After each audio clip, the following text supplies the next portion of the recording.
We begin with a breaking story. A 20-year-old woman is being treated for mild hypothermia after a boat capsized in the Ottawa River. Paramedics say 4 women were tossed out of the boat when it flipped over during training near the Ottawa Rowing Club just after 7 this morning.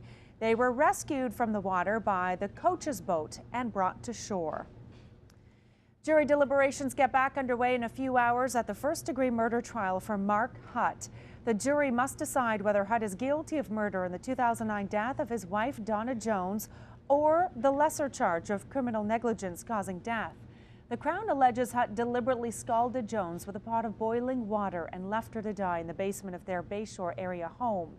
In his final instructions to the jury, the judge warned them to look past any hatred of Hutt. A 24-year-old man will appear in court via video today, charged in the death of Levi Kasende last summer. Mike Belouse was arrested last week and charged with first-degree murder. Kasende was shot and killed during what police described as a drive-by shooting on Innes Road last August.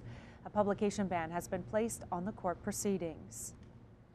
3 Ottawa paramedics will receive the Medal of Bravery today for coming to the assistance of Ottawa Police Constable Eric Chapnick.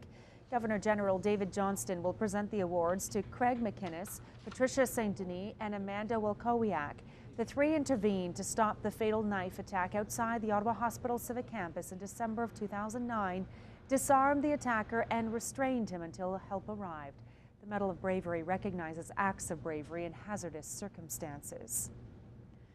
It's a dark morning for residents living east of Ottawa. An equipment failure is blamed for knocking out power to some 6,300 customers in an area that includes Russell, Embrun, Limoges, Hammond, and North Stormont.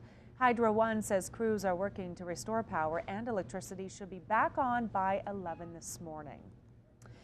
The Senate is going under the Auditor General's microscope. The upper chamber passed a motion last night inviting Michael Ferguson to examine how it handles taxpayers' money.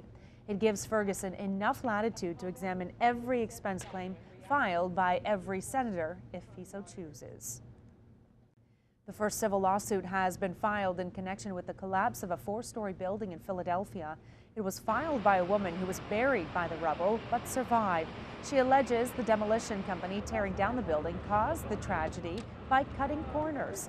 6 people were killed in Wednesday's collapse. The man at the center of what could be the biggest doping scandal in baseball history is expected to come clean with authorities today. Anthony Bosch is the founder of a now defunct anti-aging clinic in Miami. He has agreed to be interviewed by Major League Baseball under oath about his allegations. His clinic supplied performance-enhancing drugs to some of the game's biggest stars. Sources say as many as 24 players could be named, including New York Yankees slugger Alex Rodriguez and Toronto Blue Jays outfielder Melky Cabrera. Ottawa's new CFL team will get a new name and logo tomorrow. The Ottawa Sports and Entertainment Group will unveil the team's name during an event tomorrow afternoon at the Ernst & Young Centre.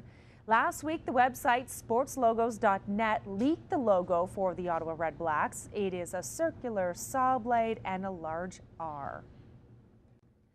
And finally, 8 people and organizations have been honored for helping to make Ottawa a better place to live. The Community Builder Awards were handed out at the annual gala hosted by the United Way. The Community Builder of the Year was presented to Diane Morrison, the retired Executive Director of the Ottawa Mission. And CFRA's Rick Gibbons was presented with the Volunteer of the Year Award. I'd spent many years with the United Way, 8. I've enjoyed every minute of it. I've had the opportunity and the good fortune to meet so many excellent staff and volunteers associated with the United Way. So to be recognized like this is an honor. It's humbling. Hydro Ottawa, Public Works, and the Uville Centre also received Community Builder Awards.